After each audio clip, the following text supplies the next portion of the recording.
Hello, Annie Mac. Hello, Jessica. How are you? I'm great. I'm really great because I've just finished my talk, so I'm not nervous anymore. Oh, bless you. Welcome to ELAM. Thank you. We're very excited to have you here. Thank you. How was the talk? I think it was all right. It was really interesting because Will Kennard asked me questions about my career, but we kind of interspersed it with music. So I brought in 3 tracks that I'm really excited about at the moment. And then I heard, I think it was 4 tracks from different ELAM pupils. And it was just really fascinating to hear the kind of level that you guys are at. It's a very high standard.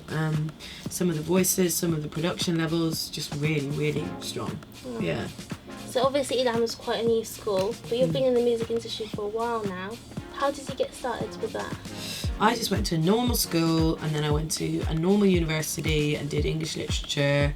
Just didn't really figure out what I wanted to do till I was maybe kind of 18, 19 and I heard Radio 1, and that's when I thought I want to try and have a go at being a radio DJ.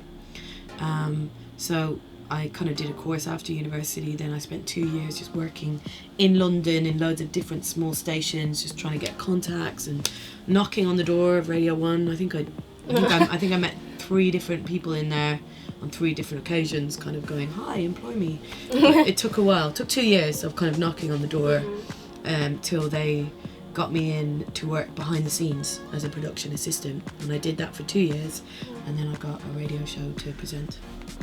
How did it feel like finally being able to do what you wanted to do, like what you've been working for, and you finally got it? Like, how did that feel?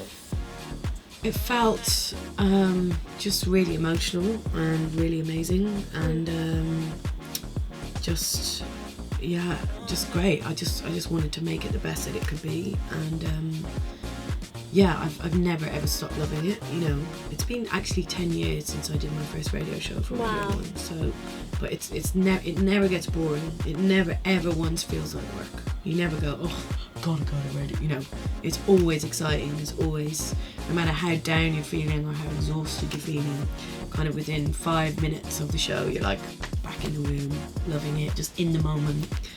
It's great. I love it. Quite a few trainees want to work in radio. Yeah. And I don't really know what to do after ELAM. Like, should I go to university? Should I get a job? Or where do you go? And do you have any advice for people who want to go in radio and don't know how to? I feel like you probably don't need to go to university if you want to get into radio. I mean, there is courses that you can do, I'm sure. But the most important thing is to try and get into a situation where you are broadcasting. So if you meet someone like me, you can go, oh, check out my program, and that could be a podcast that you're doing yourself every week and putting online. It could be a show for a smaller kind of digital station or an online station like your NTSs or your Represents. It could be something for a local BBC station. The most important thing is to get what we call in the industry your on-air miles. So just try and find a way to practice your craft. If it's not presenting that you want to do, it's making radio shows, finding ways to work with people who are presenting.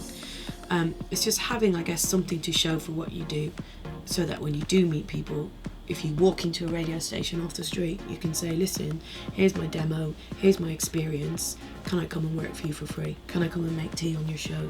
Can I come and, photocopy your script notes? Whatever it takes.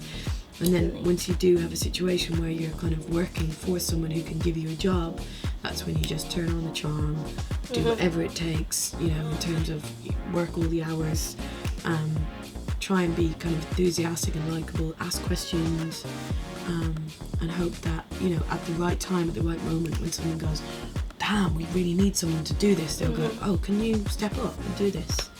Someone's always going to be sick, someone's always going to need a day off, and you just need to be there ready to step in when that happens. Thank you. I think a lot of people feel like they know you because you get quite a bubbly personality, you're all over social media, but a lot of people don't know. No. It's a good thing. I can't get off it. And the hair as well, you're an icon for fashion at the moment.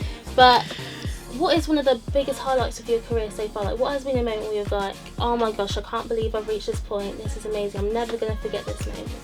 I think there's been a few, but like genuinely the one of the things I was most proud of was just getting the job at the BBC, like when they offered me a permanent job as an assistant producer, before even I got the radio show. Just knowing that, because I kind of spent like 3 years just trying so hard to get there, so it just felt like a real achievement being in the door and having got the job. And I remember ringing my dad and him like nearly being in tears on the phone, because the BBC is quite prestigious, I guess. It makes you feel like you've got stability as a job, and so that was just a really big moment for me, getting in that door.